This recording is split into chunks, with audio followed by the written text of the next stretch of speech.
Hello and welcome to a special edition of Talking Underdog Fantasy.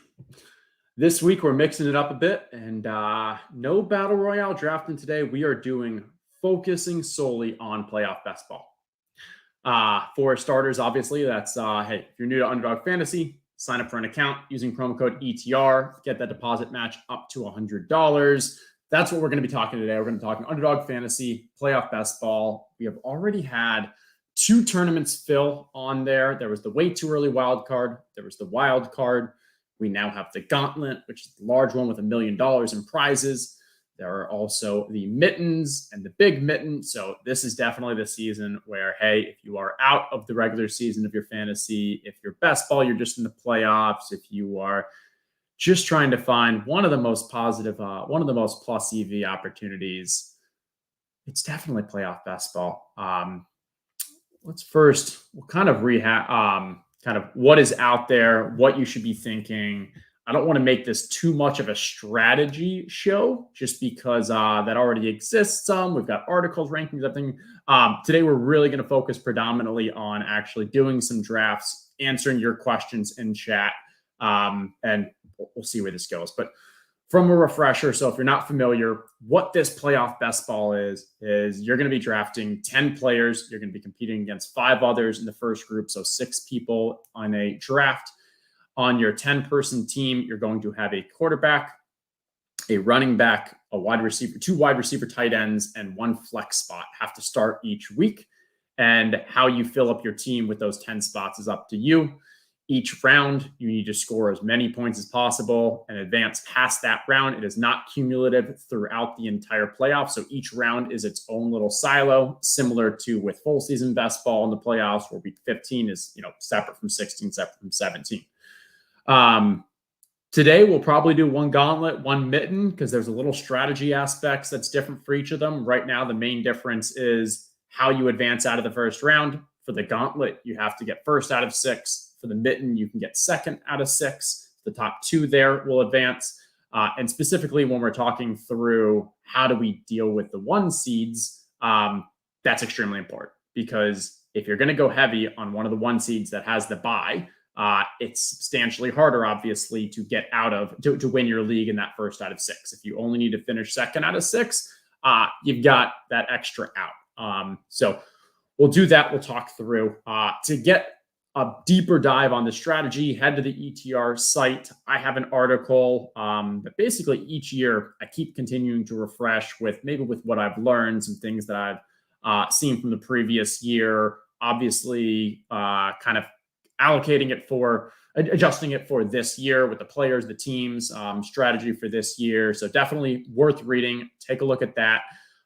We also are doing updated ranks for playoff best ball. I believe every Tuesday I'm trying to get those out. Those account for what are the actual team odds, team projected, how far we expect them to go in the playoffs, some matchups aspects as well as that picture starts getting a bit more clear, such as, hey, Dallas is almost assuredly going to be going to the NFC South winner, which is probably going to be Tampa and such. So we're accounting for all that. We account for the player news.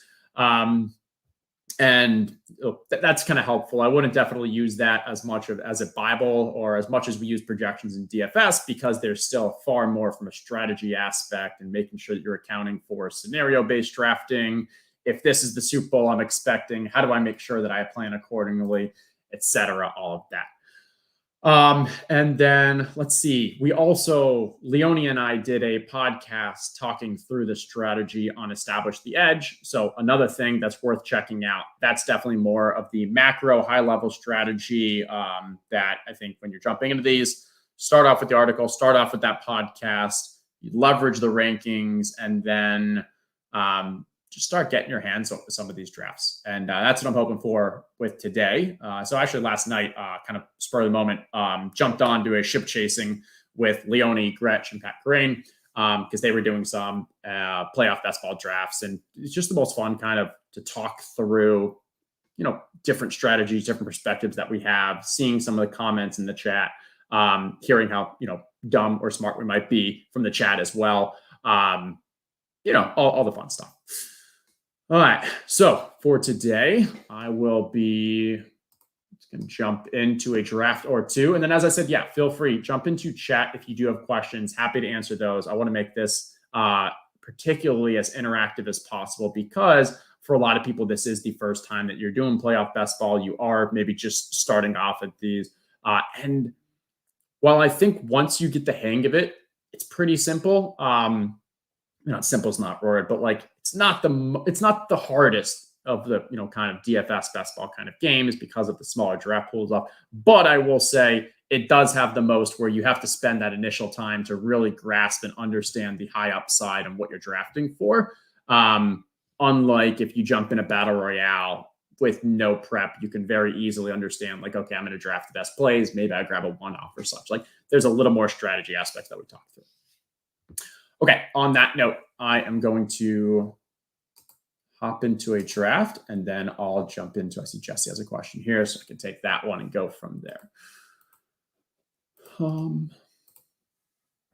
Okay, we'll start off with the battle royale.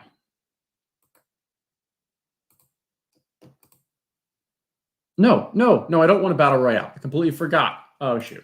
There we go. I was even going slow. I was like, no, this isn't what I want. This isn't what I want. There we go. We're going to go with the gauntlet. Jumping in a gauntlet. All right. As we jump into the gauntlet. So Jesse here asking, in the gauntlet, with only one team advancing, if you go Hurts, are you max only taking 3 Eagles? 4 seems like a slim chance to make it out of round 1. I think it's a good question, and it's definitely something that I've considered. I have done 4. I will not do 5. If you do 5, it's pretty hard to get all 5 of the Eagles, especially where Miles Sanders and Devonta Smith have now both have an ADP of like 16, 17. So it's possible, but it's very hard. But when you go all 5, you now literally need your other 5 to all have the perfect week to get you out of that 1 of 6. And that's very unlikely. With the idea of 3 or 4, I mean, what's that risk tolerance? I think it's definitely possible to go 4. And then as long as you're able to get the high upside guys for that wild card round on the other ones, it's viable. And hey, if the Eagles do make the Super Bowl, which, let's see what I have those odds right now. I want to guess it's probably around like 30% or something. I have Eagles to make the Super Bowl at 40%. Yeah. So very likely, plausible that they make the Super Bowl. And if you're able to somehow get there with 4 of them, that's going to be a very unique roster construction. So it's you kind of having to weigh that option of, hey, what's your risk tolerance? Are you willing to say that the majority of these 14 Eagles are just going to lose in the first round and it is what it is? But if you are able to take that risk, then how do we make sure that those drafts that you are drafting for those 6 other players, you get high upside opportunities to jump out of that first round. All right. So I think this is just an interesting one. So 10 minutes talking about that he has done 1 gauntlet and had Chesley, the BBM2 winner in his lobby. And I think he's, lucky me, sarcastic. To be honest now, I would love to have the sharpest people in my room. This, unlike, traditional best ball, the sharper your room is, the better the chance that people aren't going to be doing these one-off teams and screwing over your stacks. Because the worst thing that can happen is we draft for the Super Bowl. We draft 2 teams, maybe 3 teams, structure-wise. But then you've got 1 or 2 teams in here that are just like, I'm just going to draft all the best plays. And what happens is those 1 or 2 teams become heavy favorites to get out of this first round. But then they're pretty much dead in the next round or 2, and they have 0 chance of ever winning the top prizes in this. And so in that, it kind of becomes a bit of a prisoner's dilemma where we're not willing to give up our overall structure and strategy because, hey, we understand that the real only way to make money in this is to aim for those really big Super Bowl week prizes. And those teams, though, are giving that up and making it, they're going to have no chance to win that, but they're going to screw you over in these early rounds because they're going to draft Kelsey and Diggs and Derrick Henry and all the studs from one conference that can never play each other. So when I do see people that are sharp in my draft, I'm happy because, yeah, they're also going to draft really good teams, But the thing is, the teams they're drafting are likely going to be on actual NFL teams that I'm not heavy ownership on. And that gives me the better chance of, hitting my optimal draft with the teams that I'm going for. Okay, we've got 5. Let's get one more person in this.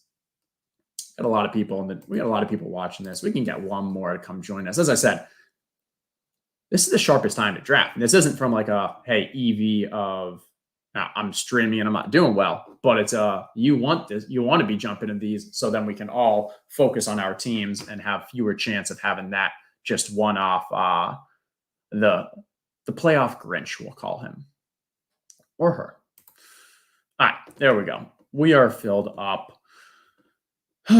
Let's see what spot we ended at. All right, so we've got the 3 spot. We got Houday, Houston, DFS Texas, Coach and Big Poppy in the draft with us. Let's see how sharp this room actually is. And yeah, feel free as we go through, continue to ask some questions. I'll talk through kind of my process and strategy wise here. One thing that I've been kind of thinking about. So from completions, I think I've done about 50 gauntlets so far, and gauntlet is about a third of the way full. So I'm on pace to, stay on pace with the tournament. Now, unfortunately, I'm about to jump on a cruise tomorrow, which means I'm going to be out of the lobby for like a week. So I'm hoping this tournament doesn't fill that quickly. And when I come back, I can kind of hammer it pretty hard. But for people kind of thinking through like, hey, when should I be drafting, early or later? I saw some of the kind of initial reaction by people are like, why would I be drafting so soon? Like there are teams that we don't even know will make the playoffs. Maybe like you're going to waste your picks and such, and completely disagree with that. The value to drafting early is you're going to be able to get team combos and stacks that just are not going to exist later in the draft. And the early example, we are up right now. This is the gauntlet. This is the 1 seed aspect, 1 out of 6 advance. The Eagles are difficult, but we've never been one to shy away from a difficult matchup. Let's go with the Eagles here, and we'll try to see. This is what Jesse was talking about earlier. If we're going to go with the Eagles, how many of the Eagles do we go? Because we know now we're going to end up with most likely 2, 3, maybe even 4 Eagles. Let's make sure that our AFC counterparts for the Eagles are guys that really have substantial upside. And I like going with this Eagles run out, this Eagles draft right now, because I believe that there are some values in the AFC, specifically the Ravens and the Chargers, that should not be being drafted where they are, and over the next week will continue to rise. I think the Ravens one is just a bit of a random lag with the Lamar, the team just not looking as good, predominantly because Lamar's not playing. And I think the Chargers is just because a couple weeks ago, the Chargers weren't even going to make the playoffs, and now they're what do we? We have the Chargers at 82% to make the playoffs. Okay. We have our Hurts. We're going to grab our Jaylen Brown here. Jaylen Brown. We have our Jalen Hurts. We're going to grab our AJ Brown. Usually what I like to do is, so I know that this is going to be an Eagle stack, and we know we're going to go with an AFC. So I'm just going to put these all in the queue just so I can keep an eye on, hey, which Eagles are going. And also, you can start seeing, hey, is someone else starting to snag and go after the same stacks that I am? Because when that's the case, we then want to keep an eye on that person's draft, where they are. Are they in the middle? Are they in the small gap with a larger gap between me, to start playing a little defense as well?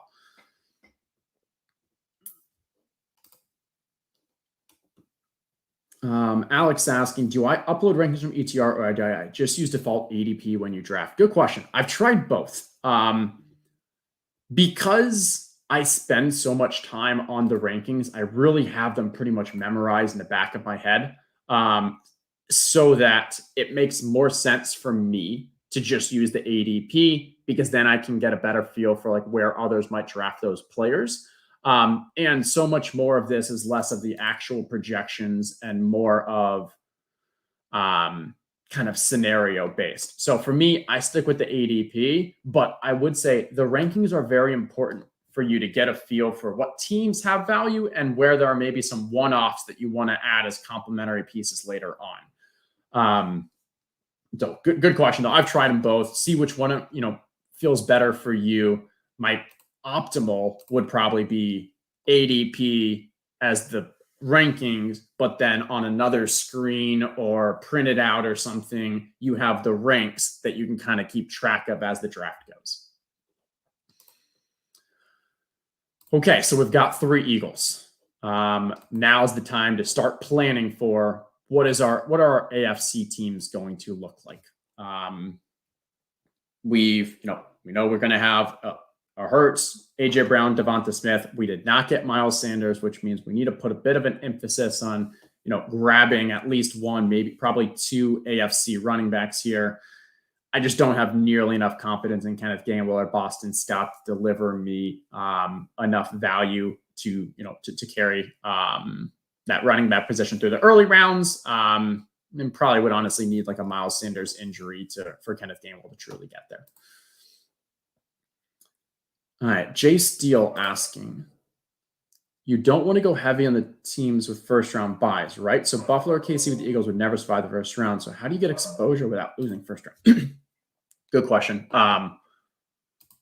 Let me think through this pick here, and then I'll come back to your question, because I think there's 2 questions kind of that two scenario, 2 things to think about with what you were asking that we'll talk through. Okay. I love this. This is one of the reasons why I really enjoy going with this 3 Philly, because Chargers really are just a sneaky stack partner where you can get their RB1 in the 24, which is right about where I'm drafting here. The other option would be to go Miami with the Tyreek aspect. Oh, that is juicy. We're actually going to do this because this is just very unique. We're taking Tyreek there. Normally, I'm okay with just saying, hey, let's go with that Chargers 1. We've got Eckler there. It's a good stack partner for what we're building with the Eagles here. But if I have the ability to get pretty unique with a Tyreek Hill falling, very, very few teams are going to have Jalen Hurts, AJ Brown, Devonta Smith, and Tyreek Hill. So I'm okay with taking that. And we've got let's start putting some of these Dolphins in the Q2. And with the Dolphins, I know that from a running back perspective, you can get Mostert and Jeff Wilson basically free in these drafts. So it's nice when I know I'm going to need some late running backs to be confident that there's some strong late pick value that I can snag.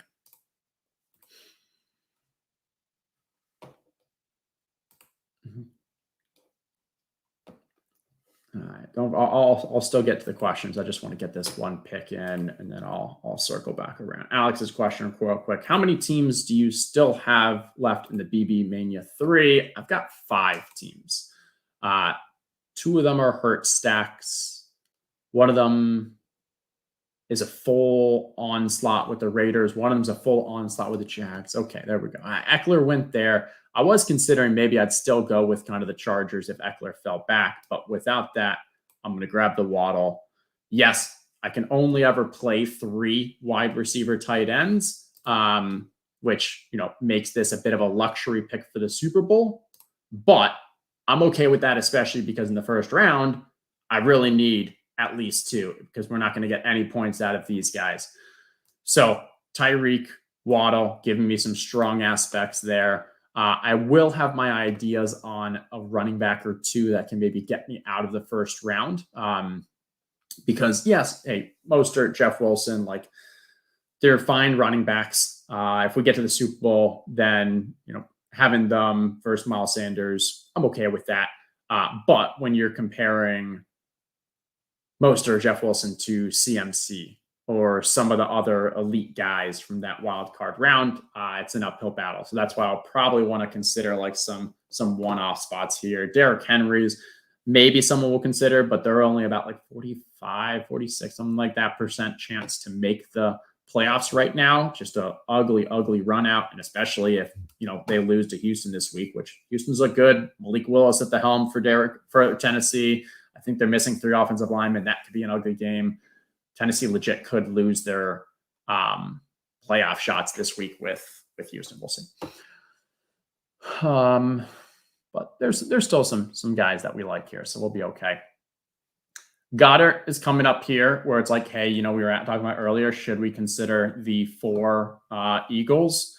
I'm not going to go Goddard specifically because I've already got these 3 and I'm very strong at the wide receiver tight end position. So even if we had a Super Bowl, I'm not sure how much value Goddard adds compared to what I have right here.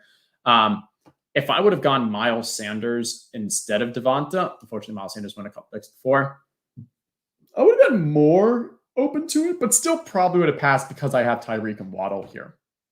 So I'm going to take a safe pick here. Not gonna take a chance that Tua doesn't come back to me because we do need Tua in the first round. So now this first round, I'm pretty much saying like, hey, Tua, Tyreek, Waddle are carrying me that wild card round. Let's see what we can kind of build around them to increase our chances as well. Chargers are still pretty alive here with just the Eckler going, so I won't completely take him out of my queue, but I'm obviously not going to be drafting Herbert, but just to keep an eye on there. Singletary's is really okay. Singletary and Pacheco are both pretty strong running backs, but the concern for me is either of them could get the bye. And when I already know that 3 of my players are on bye, I really don't want to take too many chances. And this is kind of what you were asking about and talking about earlier, Jay Steele. If I'm going Eagles, I'm, for the most part, at least right now, trying to stay away from. Sorry, I don't want to ruin this. I want to get Barkley. No, don't do that to me. There we go. That scared me. Okay, we got Barkley. Barkley was the guy that I had my eye on, where they're now 80+% to make the playoffs. We know Barkley can have huge games, and when we're looking just to get out of that first round, it's important to get that high upside running back. So happy to have gotten him there. Back to the Chiefs and Bills things real quick. So yeah, when I'm going with the Eagles, in 2 weeks, when Bills lose a game or two, Chiefs lose a game or two, we have more clarity in who that bye is. That's when I'd be more willing and looking forward to go, okay, let me grab the Eagles and the Chiefs or Eagles and the Bills and play it correct, pair them correctly. At the end of the day, if 2 1 seeds end up making the Super Bowl, it's going to be a crapshoot on who got the most pieces there. That's not something I'm particularly building too many teams for. I'm occasionally doing very rarely, but it's just so hard. And I'll maybe do some more. Okay, where are we? We could go Keenan Allen. We could go Dobbins. I think I'm going to go Keenan Allen because we still need another piece. We're kind of going for the points. We know that we've got the Eagles, so just getting some pieces from the AFC that have high early upside isn't bad. So I'm going to grab the Keenan Allen piece there. We could even, still a possibility from Mike Williams as well. What we're really doing is kind of giving us, we know that, this team is based off 2 things. One is Eagles going to the Super Bowl. If Eagles going to the Super Bowl, Jalen Hurts, A.J. Brown, Devonta Smith. First off, you're not going to have too many strong teams in the Super Bowl because of the 1 seeds. The Eagles having this 1 seed, so that's already pretty decent. The second is we want to make sure that we can really get out of the first round. And then the third is that you want to make sure that at all possible, get as many of those AFC counterparts as well. So, Philly's playing Miami. We've got a really strong team. But we need to keep in mind the running back, because if Philly plays, that's why I'm going to grab Dobbins here. If Philly plays the Chargers, but we don't have a Chargers running back, we're taking a 0 here. And we don't want that. And so that's why I'd rather say okay, I want to go where Philly plays Miami, even though Mostert and Wilson aren't going to give you extreme amount. Maybe they will, but they may not give you the most extreme points. They're not as good as Eckler or someone like that, or maybe not Miles Sanders. You're still not taking a 0 there. So we need to make sure we're still planning for what this Super Bowl could look like. We've got 1 more pick. This last pick is going to be either Mostert or Jeff Wilson. On ship chasing last night, we went back and forth on who should we be drafting in this situation. I think it's really interesting because I think I'll kind of rehash what I think the consensus kind of was, is that in general, Gretsch, Crane, Leone, and I, we like Mostert a little better based off what we've seen in the past week or two. It looked like Jeff Wilson was taking a little more of the role. Then it looked like Mostert was actually, Wilson was healthy. Then you got the injuries.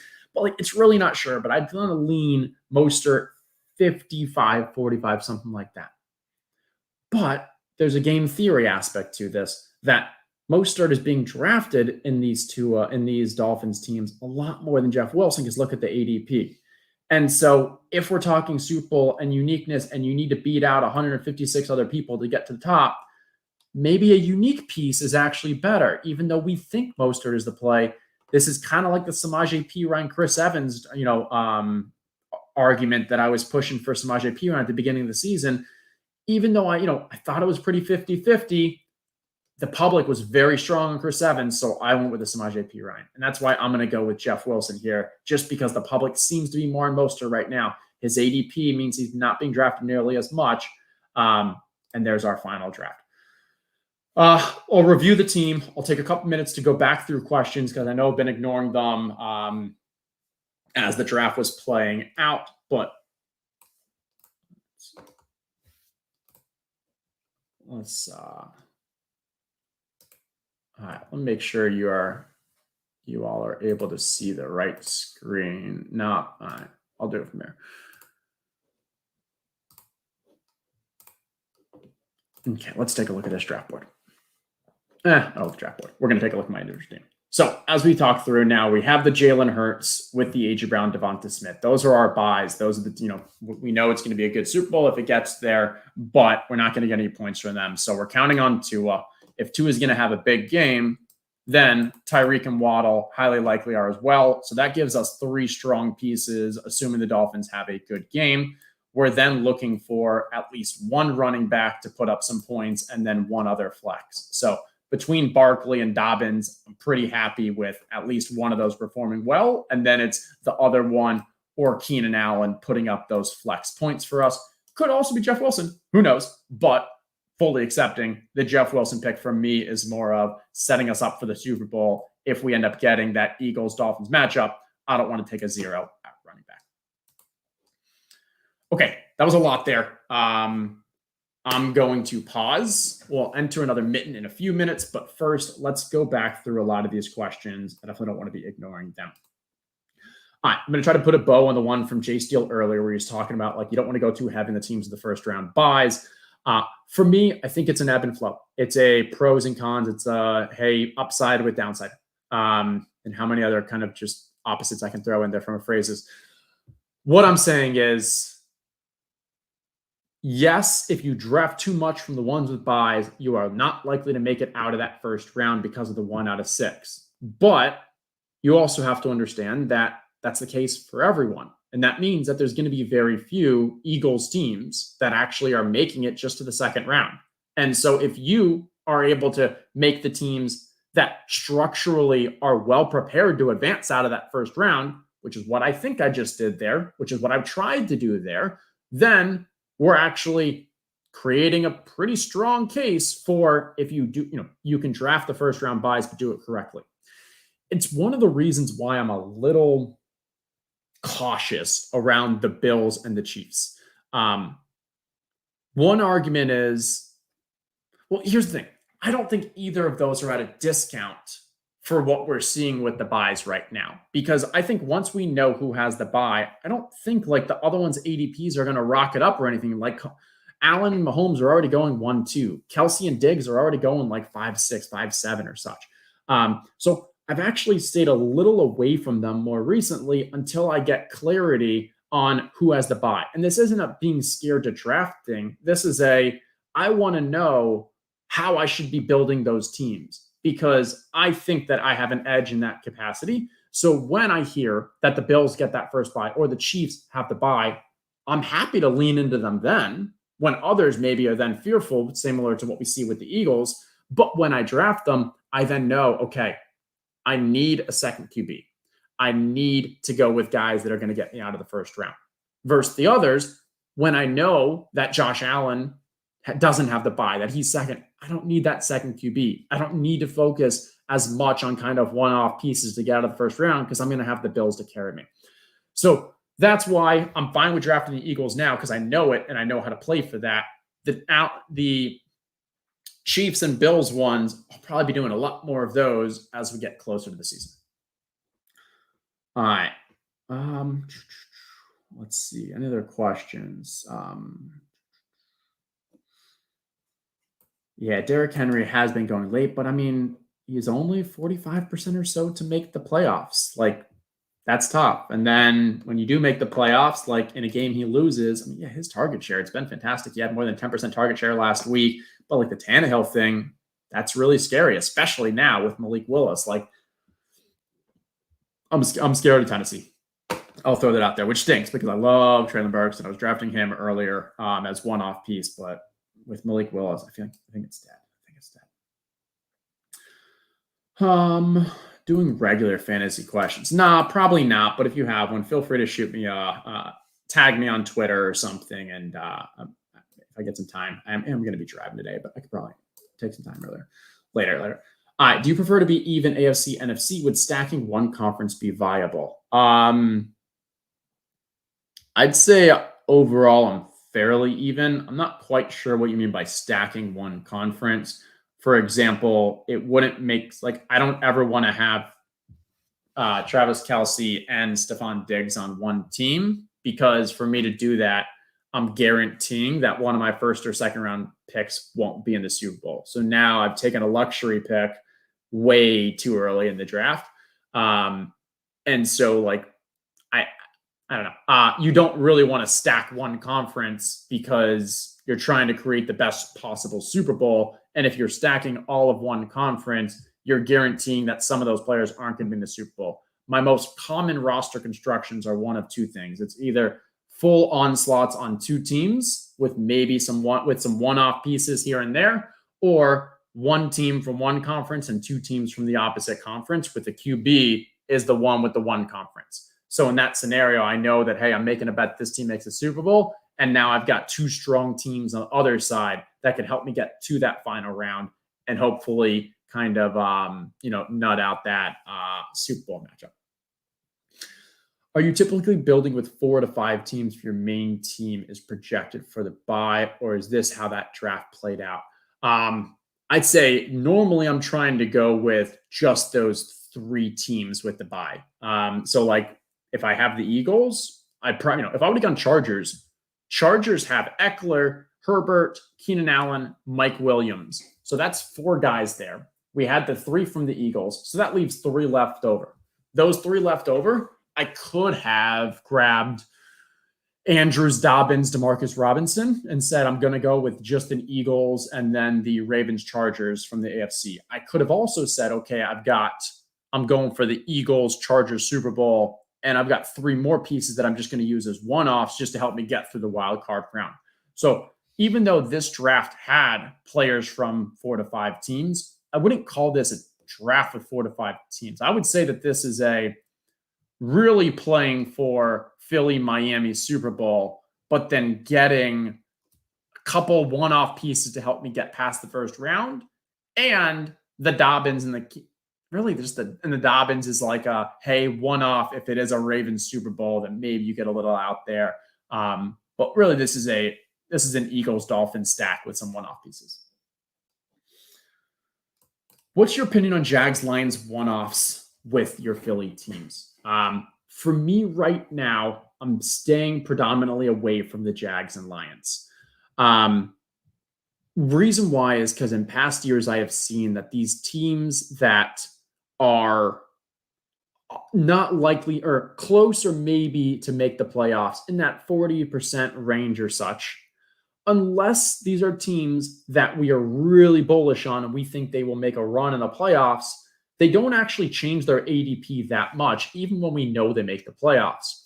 So let's say that the Jaguars do find a way into the playoffs, and then they're most likely going to be playing a really good team in the first round. They may have to go to Buffalo or Kansas City. Like, now that hasn't changed much.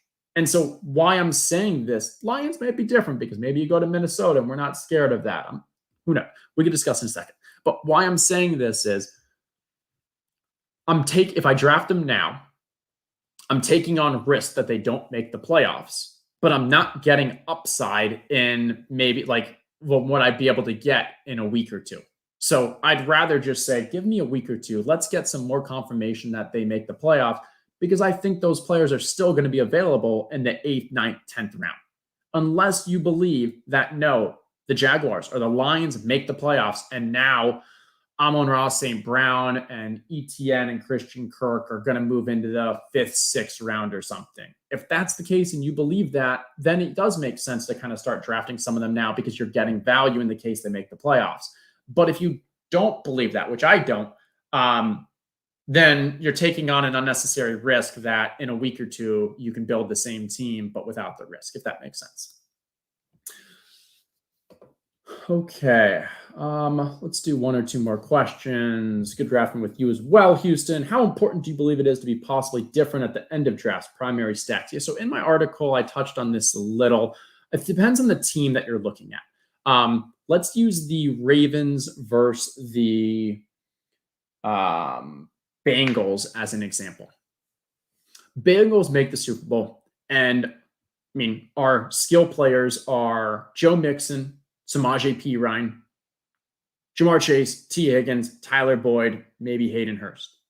That's 1, 2, 3, 4, 5, 6 players. And the most you can ever have from one team from those skill players is 4. And you're likely to probably only have like 2 or 3 at most because you're probably going to have at least 1 from the other team.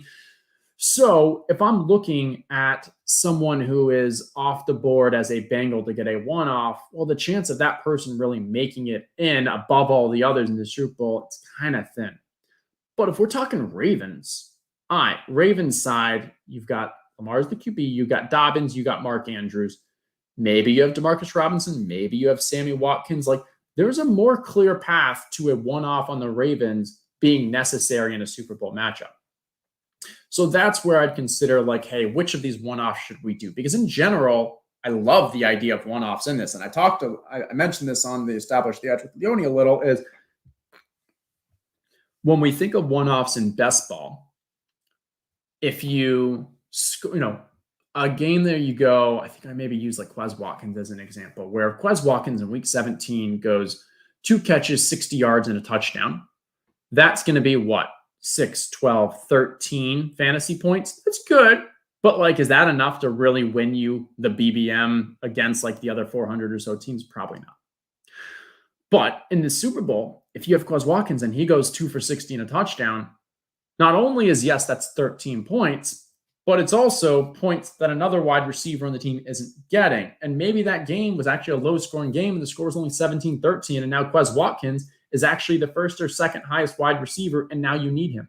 It's a lot easier for a one-off to get there in the Super Bowl when you're only competing against other players in that game than it is for a one-off in best ball to get there when you're competing against an entire slate of games. So I do really like the one-offs in these situations, but I brought up the other example with the Bengals and the Ravens to explain, do it strategically, think through. And so like you brought up MVS, and I think Hardman, and I think Kadarius Toney, maybe even Sky Moore are great examples where that ball and the Chiefs are so spread out and so high-powered that any of those could get there. And if you can get one unique, it could be really valuable. But if you're trying to do it as a one-off with a team where it's a 4 more like highly concentrated, like, just got to be smart about it. But honestly, like, I think even a Trent Sherfield could be a good one because everyone's going to think it's Waddle and Tyreek Hill, and those are the guys that'll probably get you there. But all you need is one big play from Trent Sherfield in the Super Bowl, and if no one else has him, that's really valuable. All right. Okay, that's good. I think we're going to jump into Mitten now. No, I'm not going to do a battle royale draft because we're already we're already 40 minutes in. And I said I was going to get a mitten. So I do want to do a mitten. So we're going to do the mitten. Unfortunately, won't have the time to do a battle royale. But if you're looking just for strategy aspects, I've done a bunch of those previously. If you're looking for specific takes on this week, to be honest, I haven't been doing any of them, the battle royales this week. So I wouldn't even be able to, I'm not fully prepped for it either. So I'd be kind of doing it on the fly and really have been focusing on the playoff basketball this week. Okay. Let's get 2 more in. Join me in the mitten. So for the mitten, what are the big differences? Big differences we talked about is the 1 out of 6 versus 2 out of 6. What we'll be really thinking about here is maybe being willing to take a little more chances. I know that we just did the Eagles team in the gauntlet. I'm even more willing to go with 1 seeds here. Starting with the 5 pick, though, it's most likely we don't get any of the top 3 QBs. So we'll see what we're going to build. There's a couple different options that we can have some fun with.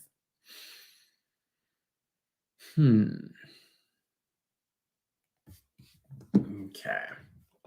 Who do we have in the room? Let's take a look. We got Nez. Shout out Badge Boy Nez. How are we doing? Ace Boogie, Grust, 2 days. Back for the second time. Good to see you again. And Scam Newton.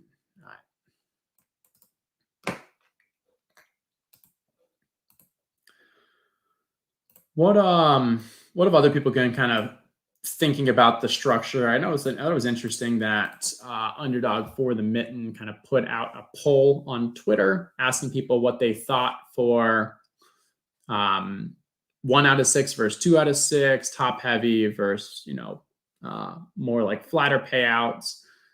For me, I like the 2 out of 6. I think it allows for a bit more of a strategy aspect. Let's see if Jalen Hurts falls from I don't know. Kind of usually like to get things different. Okay, good. All right. Let's think. If we go Kelsey, we could go. The challenge with going Kelsey. No, we could go.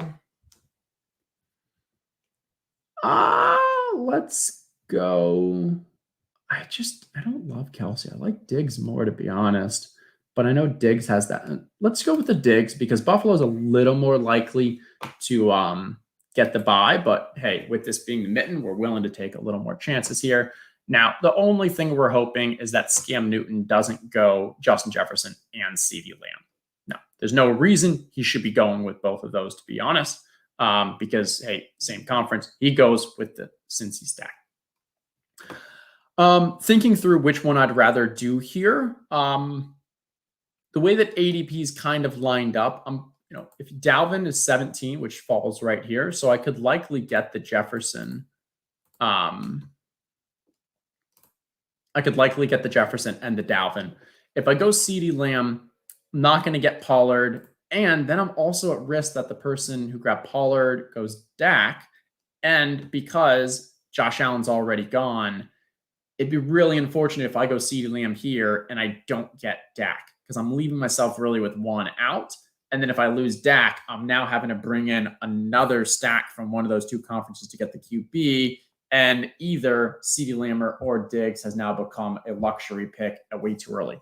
So that's why I do like grabbing the Justin Jefferson there. And to be honest, sometimes what I'll do is I'll actually say, hey, let me grab Jefferson first here, knowing that in this spot, I could go Kelsey, I could go Diggs, or if they both go, I still have Jamar Chase.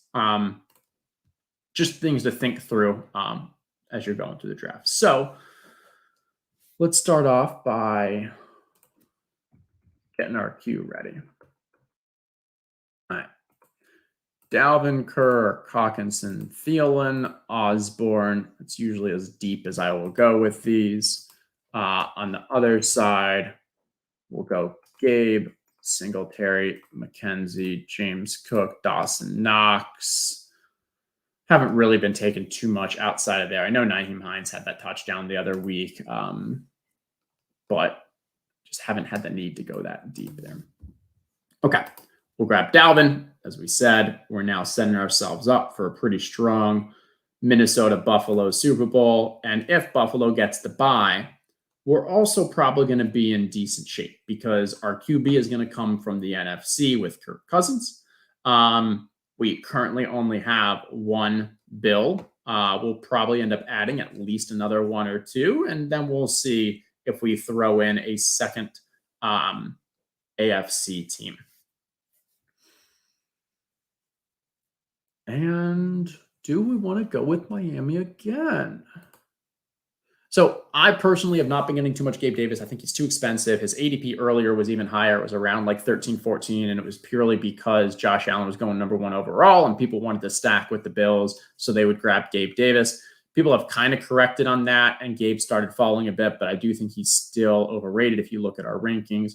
I'm going to go Tyreek here and say, hey, we're going to try to get a Minnesota with a Minnesota on the NFC, Miami and Buffalo on the opposite. So let's start bringing some Miami players into the queue as well.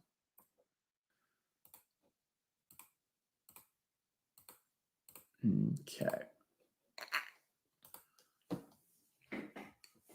All right, trying to take a look at, so Kirk Cousins here at the 28, ADP wise is right about where I am. I'm at 29. So hoping he should fall, considering as well, no one has Dalvin or Jefferson, so no one has a reason to really reach on a one-off Cousins.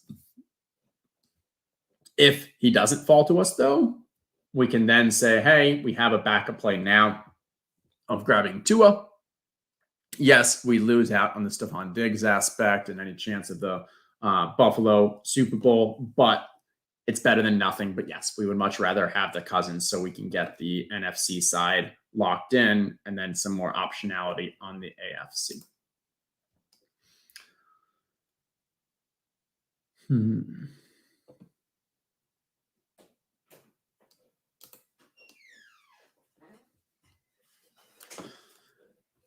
Hi. You still on it? Yeah. All right. Trying to pull through, see if we have any other questions coming in. It's in 10 minutes. If you don't get a top 3 QB, you essentially can't win unless an underdog makes the Super Bowl. I mean, I wouldn't really, yes, and underdog, but like, as we said, the Eagles are heavy favorites and they're still only 40% from the NFC to make it. So still 60% of the time you can get a QB in with an NFC team. Bengals really aren't that much of an outlier to make it. So I wouldn't, it doesn't really bother me. I think honestly, you should be thinking large enough around what those potential Super Bowl matchups are, and they are far, far from a lock for the QBs to make it. Okay, Waddle is right here. I can go Waddle Cousins. If I look at Cam Newton here, he's got the Cincinnati stack going. Has no need to grab Kirk Cousins. Probably doesn't want to grab Waddle either, but just in case, I'm still going to grab my Waddle first. There's no need. No, there's zero reason he would be going with a Kirk Cousins.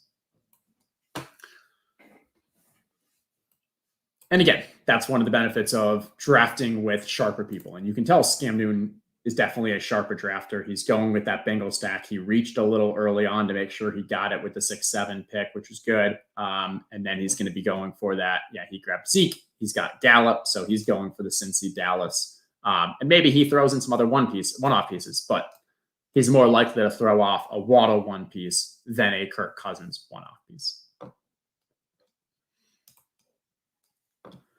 Yeah, that 50-pointer from last year by Gabe Davis was something, because what was most frustrating is it pretty much knocked out so many of the teams who stacked the Bengals and the Rams, because you could stack both those, and it actually fell into drafts pretty decently. But the challenge is like when I was stacking Bengals and Rams, there's no need for me to be drafting Gabe Davis. Like we hadn't seen the level of upside from a one-off piece. He was getting drafted pretty early for the Bills stacks. So what happened on almost every pool is the Bills teams that had the Gabe Davis, or the just crazy one-off teams and who had Gabe Davis advanced, the ones who stacked the Bengals Rams almost all got out.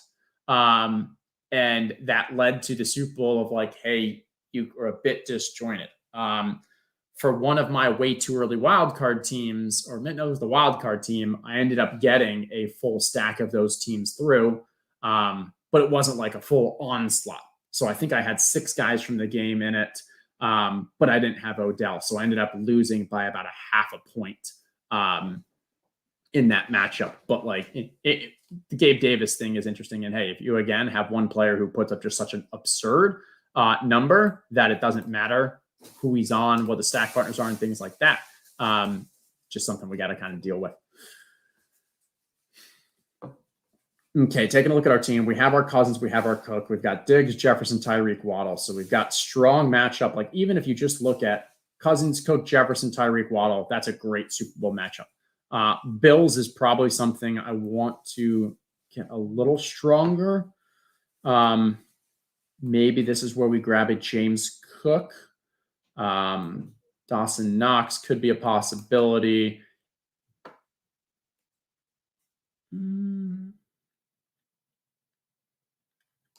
All right, we're going to grab James Cook here. His role could increase if Singletary gets hurt. He then could become like a playoff winner. I think he has a lot more upside in his role than Dawson Knox, and this team is already very strong in the wide receiver tight end department, so getting another running back is helpful. I think we'll probably close out this team with a 10th pick of grabbing another either Mostert or Jeff Wilson, which means with the 8th and 9th, my ideal would be to grab both Hawkinson and Thielen, but Scam Newton just grabbed Thielen. Yeah, so I guess he grabbed it as a bit of a one-off, but also on the other side of the conference. So if by chance Bengals played the Vikings, doesn't kill him. He then grabs Osborne. So, I mean, yeah, obviously I'm not happy because I was going for the Vikings, but it makes sense in his build. And maybe from a learning, maybe I should have gone the Vikings first to prevent him from that, but no, I don't think it would have changed much. And hey, he went with the one-off Pacheco. He may have gone with the one-off James Cook as well. So I'm still going to start with my Hawkinson.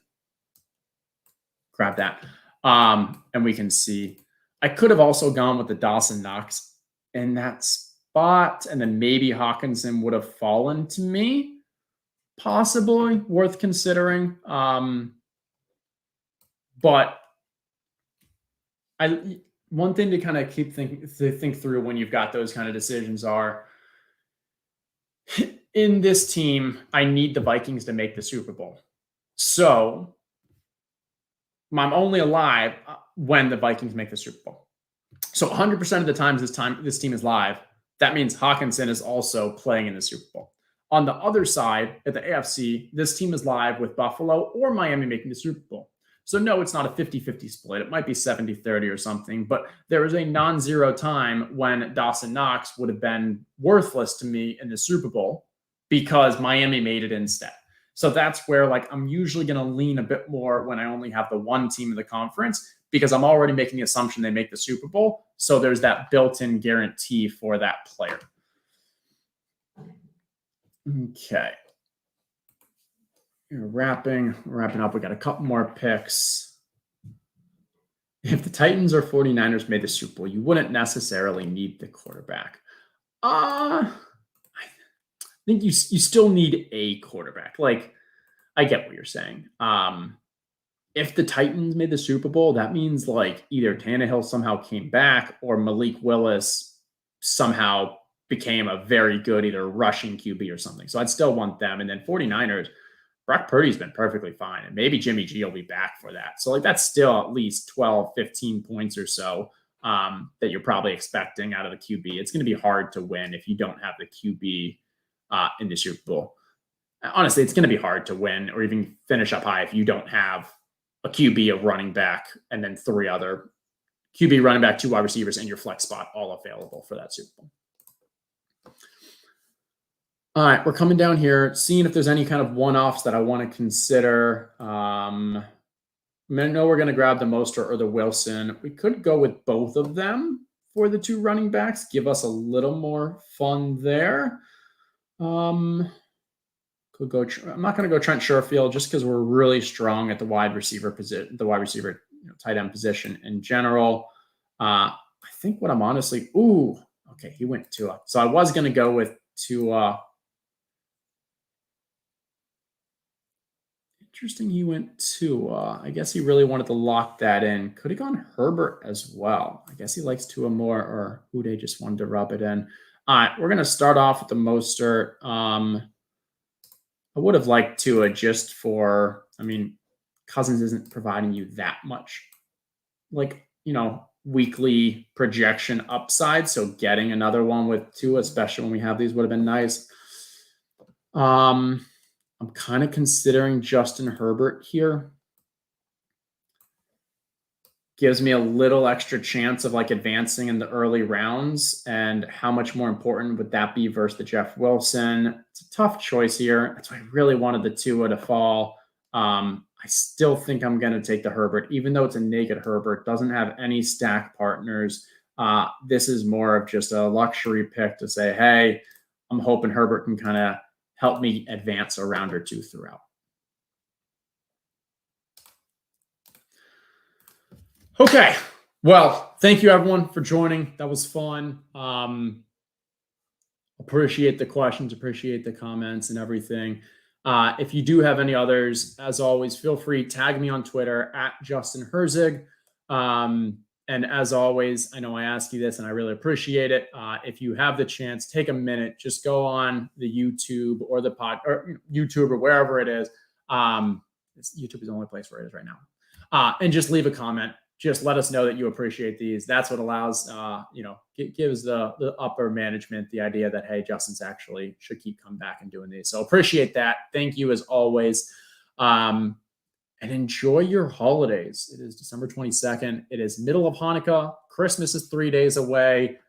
It is a great season. I will be off next week as I will be in the middle of the ocean. Don't worry, bring the laptop. Definitely going to be getting those rankings updated and all. And I think that'll do it. So have a great holiday season, and I will see you all in the new year. Later.